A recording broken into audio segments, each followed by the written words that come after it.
આવતીકાલ તારીખ 12/3/2026 ઝેર ઓગતા જેતપુર સાડી ઉદ્યોગ સામે આંદોલનના શ્રી ગણેશ। શરૂઆતમાંના 19 દિવસ ખેડૂતો પાસેથી સહમતિનો ગામડે ગામડે સર્વે થશે। ક્રમશઃ સફળતા તરફ પ્રયાણ માટે આંદોલન ભૂતકાળના બધા જ આંદોલન કરતાં વધુ તીવ્રતા પકડશે। બે જ રસ્તા છે આંદોલનને રોકવા માટે। 1. પ્રદૂષણ ઝીરો અથવા 2. પ્રદૂષણ ઓગતા યુનિટોને તાળા। ભોગ બનેલા ખેડૂતોને વિનંતી કે સહમતિ સર્વેમાં સહકાર આપી માહિતી ભરીને પરત કરે। એક દિગ્ગજ નેતાએ આશ્વાસન આપ્યું છે, જોઈએ વચન પર ખરા ઉતરે છે કે નહીં।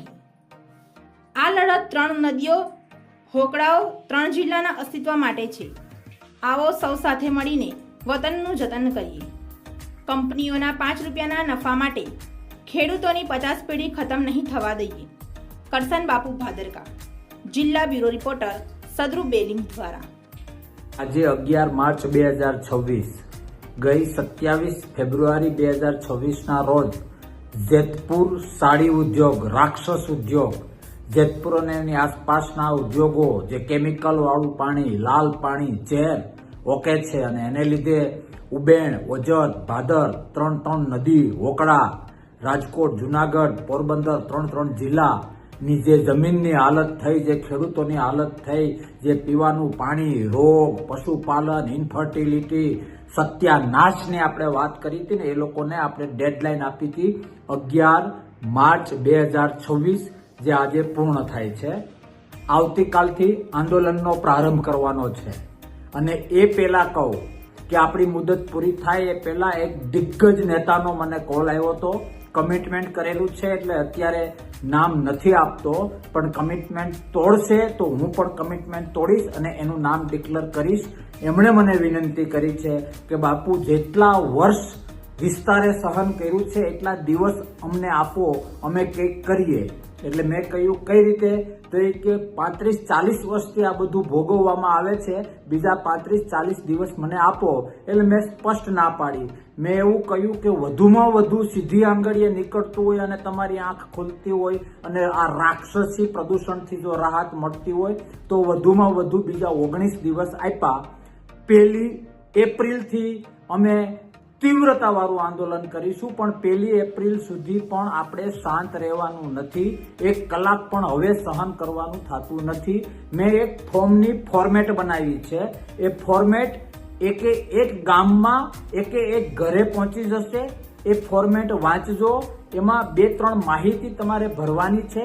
એ માહિતી ભરજો અને જે તે તમારા ગામના જવાબદાર વ્યક્તિને તમે આપી દેજો। ત્યાં મળી પણ જશે અને તમારા ગામમાંથી કલેક્શન પણ થઈ જશે। શક્ય હશે એટલા ગામોમાં હું પોતે પણ આવીશ, બાકી ટીમ મેમ્બરો પણ આવશે અને 12 તારીખ, આજે 11 પૂરી થાય, આવતીકાલ 12 તારીખથી મારો પોતાનો તાલુકો વંથલી તાલુકાના ગામડાઓમાંથી જ આ સર્વે આપણે ચાલુ કરીએ છીએ। મને વિશ્વાસ છે કે 15-20 દિવસમાં આ સર્વે કમ્પ્લીટ થઈ જશે। આ સર્વે માત્ર સર્વે નથી, રાક્ષસી ઝેર વખતી પ્રદૂષણ ફેંકતી કંપનીઓની આંખમાં એક જાતની સોય ઝૂકવા જેવું છે। એટલે જો તમને નુકસાન થયું હોય, તમે રિયલાઇઝ કર્યું હોય, તમારું આરોગ્ય, તમારા બાળક, પશુપાલન, જમીન બધાની પત્તર રગડાણી હોય તો એ ફોર્મ ભરીને રિટર્ન કરજો। 2 જ ઓપ્શન, કા યુનિટોને તાળા લાગે અથવા 0 લેવલે પોલ્યુશન આવે। આ આંદોલન રાતોરાત નહીં પતે, હજી તો શરૂઆત છે। આવતીકાલથી લાંબા ગાળાની પ્રોસેસ છે। મહિનોય થાય, 6 મહિનાય થાય, 2 વર્ષે થાય, પણ આનો એન્ડ એક જ છે। યુનિટ વાળા માલિકો, રાક્ષસો, મારી વાત કાન ખોલીને ધ્યાન રાખજો, સમજજો, વિચારજો, કઈ હવા હોય તો કાઢી નાખજો। આજ સુધી નહીં થયું હોય એવું આંદોલન આવતીકાલથી આકાર લેવા જઈ રહ્યું છે। ઘરે ઘરેથી જ્યોત પ્રગટશે અને એ જ્યોતનો પ્રકાશ તમારા દૂષિત, તમારા પ્રદૂષિત યુનિટોને ભસ્મીભૂત કરી નાખશે। સાથે સાથે જે મોટા નેતાએ મને એક હૈયાવરાળ આપી છે એને પણ કહું છું કે બાપુ સાથે કમિટમેન્ટ થયું છે, જોજો, નહીં તો જોવા જેવી થશે. કારણ કે આ ત્રાહિમામ પછી એ ખેડૂત ઉપર હોય, ખેતી ઉપર હોય, જમીન ઉપર હોય, પશુપાલન ઉપર હોય, ઇન્ફર્ટિલિટીના પ્રોબ્લેમ હોય, સ્કિનના પ્રોબ્લેમ હોય, હવે સહન કરવામાં નહીં આવે. તમારો 5 રૂપિયાનો નફો ગયો તેલ પીવા.